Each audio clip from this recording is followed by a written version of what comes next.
लता मंगेशकर को पहली बार सुना तो आंखें भीग गईं। कहा, यह आवाज तो जन्नत है। 70 के दशक की एक शाम मुंबई की एक नामी महफिल में सुरों की मल्लिका लता मंगेशकर जी गा रही थीं। उस महफिल के एक कोने में हाजी मस्तान बिल्कुल खामोश बैठकर लता दीदी की मखमली आवाज सुन रहा था। गाना खत्म होते होते मस्तान की आंखों से आंसू छलक पड़े और उसके मुंह से निकला, ये आवाज तो जन्नत है। मस्तान खुद को कोई बाहुबली नहीं मानता था। वह खुद को एक साधारण बिजनेसमैन और कला का कायल समझता था। उस रात के बाद से मस्तान के दिल में लता दीदी की गायकी और उनके सुरों के प्रति एक अटूट श्रद्धा बैठ गई। जब उसे पता चला कि लता जी का एक बड़ा चैरिटी शो पैसों की कमी की वजह से रुकने की कगार पर है, तो मस्तान ने बिना एक पल गंवाए गुप्त रूप से उस पूरे शो की फंडिंग करने का बड़ा फैसला कर लिया। उसने आयोजकों को सख्त हिदायत दी कि किसी भी हाल में उसका नाम या पहचान सामने नहीं आनी चाहिए। मस्तान नहीं चाहता था कि उसकी किसी भी बात की परछाई संगीत और कला के उस पवित्र मंदिर पर पड़े। जब उसके करीबी साथी ने पूछा कि आपने इतना बड़ा फंड दिया और अपना नाम भी नहीं लिया, तो मस्तान मुस्कुराया।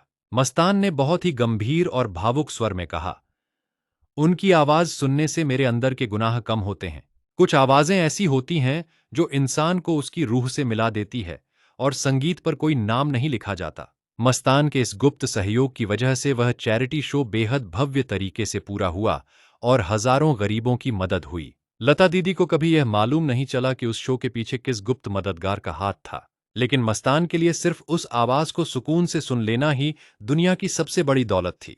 शहर के लोग भले ही मस्तान के बारे में कई बातें करते हों, पर कला और सुरों के आगे वह हमेशा नतमस्तक रहता था। उसने अपनी पूरी जिंदगी में यह साबित किया कि सच्चा इंसान वही है जो बिना किसी नाम की चाह के सही काम करे। उस शाम के बाद मस्तान जब भी अपने दफ्तर में बैठता तो धीमी आवाज में लता दीदी के गाने जरूर सुनता था। लेकिन उस ऐतिहासिक चैरिटी शो के ठीक 2 दिन बाद मस्तान के बंगले पर एक अनाम डाकिया पहुंचा। उस डाकिये के हाथ में मखमली कपड़े में लिपटा हुआ एक बेहद खूबसूरत और पुराना लिफाफा था। जब मस्तान ने उस लिफाफे को खोला तो उसके अंदर एक हाथ से लिखा हुआ धन्यवाद पत्र और एक रुद्राक्ष की माला थी। उस पत्र में किसी का नाम तो नहीं था, पर उस पर लिखी पंक्तियों में मस्तान के इस गुप्त दान का गहरा आभार था। उस पत्र में लिखा था कि ईश्वर हर उस हाथ को बरकत देता है जो बेआवाजों और संगीत की सेवा में चुपचाप उठते हैं। मस्तान ने उस रुद्राक्ष की माला को बहुत आदर के साथ अपने माथे से लगाया और अपनी तिजोरी में सहेज लिया। वह पत्र मस्तान की जिंदगी के सबसे अनमोल और भावुक पलों में से एक बन गया, जिसे उसने हमेशा संभाल कर रखा। अगर आप इस भावुक और सच्चे किस्से का अगला सबसे दिलचस्प मोड़ जानना चाहते हैं, तो अब भी कमेंट में टाइप करें जन्नत। इस वीडियो को लाइक करें, अपने दोस्तों और परिवार के साथ अपनी प्रोफाइल पर शेयर करें। हमारे साथ हमेशा ऐसे ही जुड़े रहने और अगला भाग सबसे पहले देखने के लिए चैनल को फॉलो/सब्सक्राइब करें।